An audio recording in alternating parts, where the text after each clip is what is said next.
I came on the air and talked about how Anthony Davis was a top 7 player. I take it back. Just past the midway point. First. Oh, big finish. Oh, my goodness. Listen, Anthony Davis, you got to play better. AD to win the game. You never know if he's going to show or not. You never know if he's going to be hurt or not. Now we're questioning whether he's a top 5 big. You ain't holding up your end of the bargain. This is an embarrassment for this franchise. Do you remember when Anthony Davis was seen as the best prospect since a young LeBron James? AD really came into the NBA with that type of hype, and since then he has lived up to it. Anthony Davis has been an NBA champion. He's been a 4-time member of the first team All-NBA. He's only 29 years old with clearly a lot more left in the tank, as this season he's averaging 28.1 points and a league best 12.4 rebounds per game, along with 1.2 steals and 2.2 blocks a night, and also he is shooting 59% from the field. Not too bad, I would say. Only why does it seem like some still consider Anthony Davis anything but a high-level MVP type player? Why do some see him as a failure or even as a meme? So what's up, guys? Mike here, and right away, of course, I'm talking about Bubble AD. But here's the thing. Dirk Nowitzki was immortalized in basketball history with his incredible championship winning run in the 2011 NBA Finals. The Finals where his Mavericks beat LeBron, Wade, and Chris Bosh in a true display of Dirk's greatness. With that in mind, what if I were to say that Anthony Davis's 2020 NBA Finals run is eerily similar to Dirk's, down to the team they played in the finals? Playing under the same conditions as the rest of the NBA in the bubble, Anthony Davis somehow became a meme while putting together a run that statistically is just as good as Dirk Nowitzki's. Here are Dirk and Anthony Davis's playoff stats for their respective championship runs. If we look at the numbers, I think we can agree a bit similar, so I do think that there is something here. I do think we should dive deeper and really see just how comparable was Anthony Davis's run. Both the 2020 Lakers and 2011 Mavericks had 16-5 playoff records, and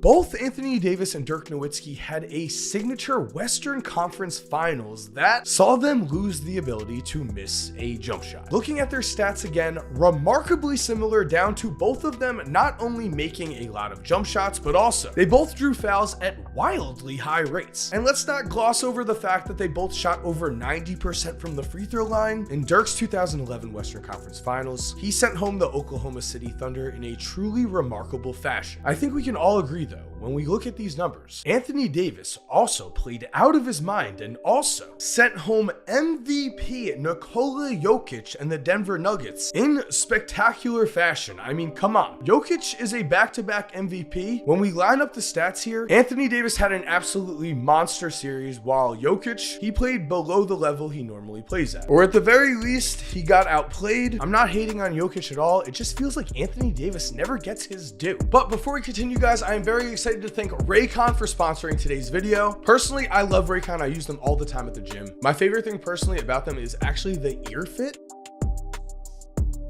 So I will say immediately, Raycon is also a great gift for everyone who is struggling right now. Yes, guys, for the next month, Raycon has a countdown to Christmas with a new pop-up flash deal for you to take advantage of every single day. Now, as we know, one of the best things about Raycon is their premium sound, but also one of the things I love personally is their battery life. Raycons last up to 54 hours. I don't know about you, but I get sick of charging things all the time. You've got to love that they start at half the price of other premium audio brands. You can find Raycon in stores like Kohl's or Walmart, but also you are going to find the best deal at buyraycon.com/Mike Korzemba. Guys, click the link in the description or go to buyraycon.com/Mike Korzemba and get 15% off site-wide with code HOLIDAY. There will also be new pop-up deals every day during Raycon's countdown to Christmas, and I'm going to try and keep the description updated with the latest offers. But just so you know, again, you can always go to buyraycon.com/Mike Korzemba to get the best deal possible. That's just it, guys. Best deal possible, 15% off. That is incredible. Thank you to Raycon again for sponsoring today's video. And for now, let's get back into that video. Dirk Nowitzki again was remembered for carrying the Mavericks on his back in the 2011 NBA playoffs and in the 2011 NBA Finals. Rightfully so, I do not want to take anything away from Dirk's run. It was absolutely amazing. I do want to give Anthony Davis credit though. So if we look at Dirk Nowitzki's 2011 NBA Finals numbers compared to Anthony Davis's, we see that in the finals, AD did not slow down at all. Instead, he stepped up when his team needed him the most, when the lights were the brightest. And here, I want to lock in on Game 5 actually, because in Game 5, I believe Anthony Davis got robbed. I believe he should have a historic NBA Finals closing moment. Only the Lakers let him down, because if we jump into Game 5 with the game on the line, Backing in,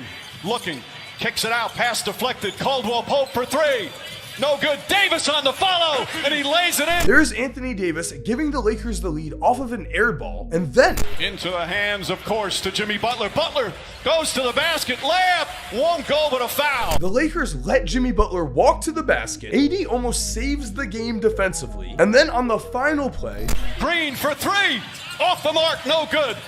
Markieff Morris has it, throws it inside and throws it out of bounds. Morris throws the ball over his head. Anthony Davis got robbed here. This really shows that no matter what, unless you're Michael Jordan in Game 6 of the 1998 NBA Finals, everyone needs to rely on their teammates. If the Lakers get a stop, AD is remembered for closing out an NBA Finals. Instead, he's known as Bubble AD. And so it's here where I want to ask you the question, would you consider Anthony Davis a tough guy? And I get it. I know he seemingly is on the floor quite a bit, but Anthony Davis is battling against 7-foot giants, and his rim protection and defensive presence in the 2020 NBA Finals, to me at least, cannot be denied. I just do not think it's possible you can dominate the NBA on a defensive level like this as anything but a tough-minded player. I think for whatever reason, maybe because he does fall on the floor a lot, it's easy to pick on AD, but really, the man deserves his due. Yes, we have to consider that LeBron James was leading the way in the 2020 NBA Finals. LeBron was getting the bulk of the media negativity on that Lakers playoff run, as his wingman, Anthony Davis, was basically just applauded for being amazing. So I can see where a possible AD needs a LeBron type player to lead the way narrative would pop up. But I do think we need to consider Anthony Davis's time with the Pelicans, because AD was once the biggest prospect since LeBron James, and he was sent to New Orleans, where that front office did not help him at all. Nobody would say that that front office did a good job. So really, in his younger seasons, AD put a floundering franchise on his back. During this time, in the playoffs for the Pelicans, Anthony Davis also certainly played like a franchise player. In 2015, the Pelicans were swept, but a 21-year-old Anthony Davis averaged 31.5 points, 11 rebounds, and 3 blocks per game on 54% shooting against the eventual champion Golden State Warriors. Then in 2018, the 6th-seeded Pelicans swept the 3rd-seeded Blazers as Anthony Davis averaged 33 points, 11.8 rebounds, and 2.8 blocks per game. These were the playoffs immediately after Anthony Davis is supposed to be saving grace, the all-star wingman that AD needed, DeMarcus Cousins. That very same 2018 season went down with a season-ending injury. Cousins' injury came after the Pelicans had just won 7 of 8 games. They were absolutely rolling, but Anthony Davis said nothing. He just went out and got the job done in the first round of the playoffs. In fact, Anthony Davis really doesn't complain. He hasn't complained about being a meme despite his historic run. And now for the Lakers, who have been perpetually struggling these last 2 seasons, AD is just churning out another MVP level season on the stat sheet. This is with all of this drama happening around him, with the Russ and LeBron supposed beef happening in the same locker room. Only it doesn't matter to Anthony Davis. He continues to not only be a professional both on and off the court, but also he is again one of the most high-performing players in the entire